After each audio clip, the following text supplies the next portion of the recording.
Terima kasih Anda masih bersama kami dalam program Cek TKP.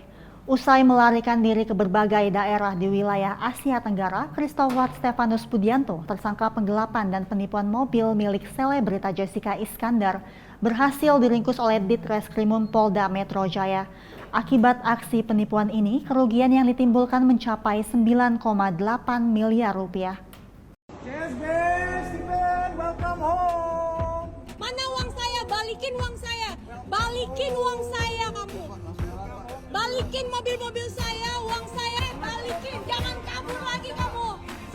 Melalui operasi gabungan atau joint operation dengan Kepolisian Thailand dan Interpol, Direktorat Reserse Kriminal Umum Polda Metro Jaya melalui Subdit Ranmor berhasil meringkus tersangka penipuan dan penggelapan kendaraan bermotor roda 4 milik publik figur Jessica Iskandar dengan total kerugian sebanyak 9,8 miliar rupiah. Usai ditangkap di Thailand, tersangka Christopher Stefanus Budianto langsung dibawa ke tanah air dengan pengawalan tim Divkubinter Polri dan Polda Metro Jaya. Kedatangan tersangka disambut oleh Jessica Iskandar dan sang suami Vincent Verha di Bandara Internasional Soekarno-Hatta, Jakarta pada 21 November 2023. Alhamdulillah, tadi kita berkat kerjasama yang baik juga dibantu dengan Divkubinter, juga kerjasama yang baik dengan Atpol, KBRI, Interpol. Kita bisa berhasil mengamankan tersangka Christopher. Tadi sudah kita amankan sekitar jam 5 sore dari Bangkok. Langsung kita boyong, sudah sampai di Mako dengan selamat. Tadi kita lakukan proses pemeriksaan. Bang, saat ditangkap lagi ngapain bang si Bang Christopher itu? Jadi si tersangka ini kami kerjasama dengan polisi di Bangkok. Jadi yang bersangkutan sedang melakukan kegiatan aktivitas biasa, berjalan di sore hari di pinggir jalan suatu jalan protokol, kemudian sudah diikuti oleh petugas, kemudian pukul 3 sore diamankan. Bang, ada perlawanan nggak sih bang dari? Tidak ada perlawanan. Yang bersangkutan cukup kooperatif. Kami juga tadi sempat melakukan interview awal. Yang bersangkutan berjanji akan jujur, akan menceritakan segala perbuatannya. Pertama itu di bulan Mei 2022 itu si tersangka ke kota Singapura. Dari Singapura tersangka sering bolak-balik antara Bangkok, pernah juga ke Hong Kong, pernah juga ke Vietnam. Itu yang akan kami dalami sesuai dengan perlintasan ini. Berarti paling lama tinggal di Bangkok? Di Bangkok sendiri kalau kami dapat keterangan dari imigrasi itu sekitar 3 bulan di Bangkok itu. Penyidik Subdit Ranmor Direktorat Reserse Kriminal Umum Polda Metro Jaya akan mendalami kembali terkait kasus penipuan dan penggelapan dengan tersangka Christopher Stefanus Budianto dengan korban Jessica Iskandar maupun korban lainnya. Dari Jakarta, Willy Amanda, Christian Hendra, Polri TV. Satres Narkoba Polres Rembang menetapkan 2 orang pria, yakni GS dan MH, sebagai tersangka peredaran narkoba. Kapolres Rembang AKBP Suryadi bersama jajaran Polres Rembang menggelar konferensi pers yang berlangsung Selasa 21 November 2023 menyampaikan bahwa GS dan MH merupakan pengedar narkoba namun berbeda jaringan. Satres Narkoba Polres Rembang menetapkan 2 orang pria, yakni berinisial GS dan MH, sebagai tersangka peredaran narkoba. Kapolres Rembang AKBP Suryadi didampingi Kasat Narkoba Polres Rembang AKP Sulhan Mulyadi dan KBO Sat Narkoba Ibda Adik Widianto, Kasih Humas Polres Rembang Ibda M. Ansori, serta Kasih Propam Polres Rembang Ibda M. Yuhar Panduwinata pada konferensi pers yang berlangsung Selasa 21 November 2023 menyampaikan tersangka berinisial GS dan MH merupakan pengedar narkoba namun berbeda jaringan. Dari tersangka GS, polisi mengamankan 2.440 butir tablet berlogo Y, sedangkan dari tersangka MH berhasil diamankan 592 butir tablet putih berlogo LL. Berdasarkan pengakuan kedua tersangka, ada 2 wilayah yang menjadi target lokasi peredaran narkoba, yakni di Kecamatan Rembang dan Kecamatan Lasem. Sementara pemasok narkoba dari Kabupaten Blora, Jawa Tengah dan Surabaya, Jawa Timur. Tersangka GS ini dilakukan penangkapan terkait yang bersangkutan menguasai sebanyak 2.440 butir obat jenis tablet warna putih yang mempunyai logo Y.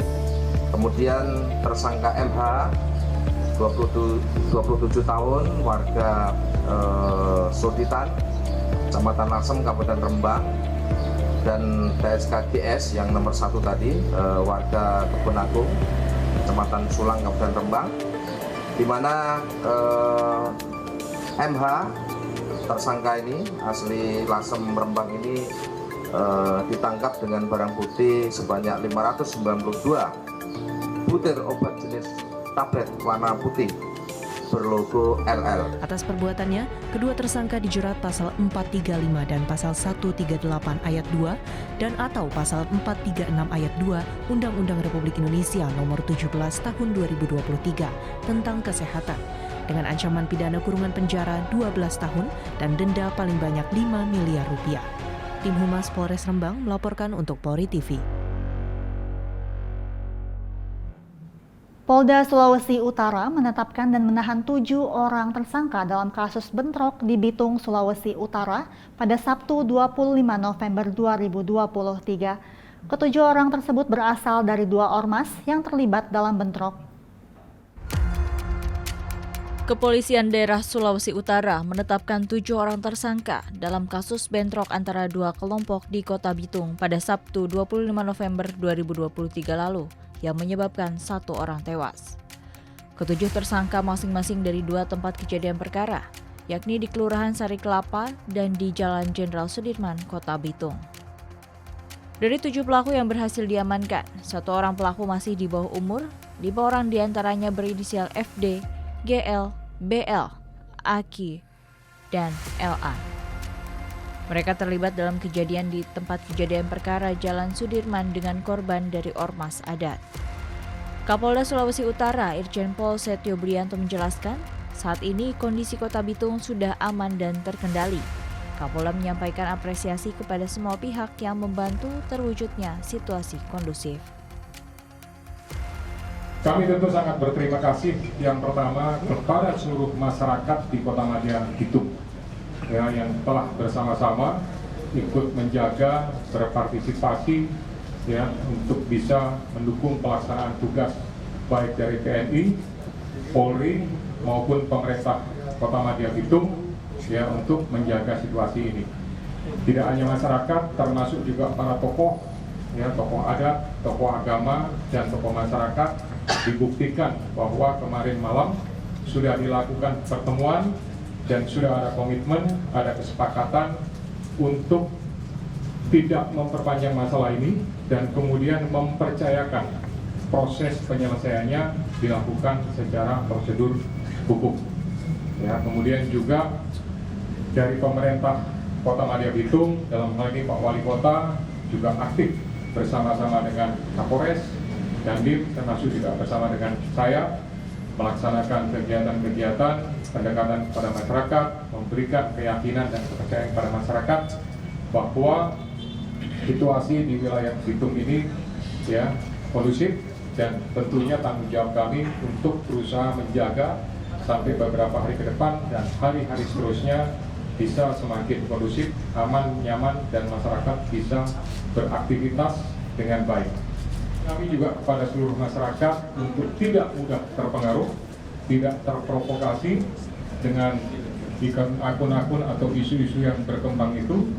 Kalau ada informasi sekecil apapun yang kira-kira itu berhubungan dengan situasi dan kondisi yang berkembang di wilayah Kota Madya Bitung, mohon segera diinformasikan.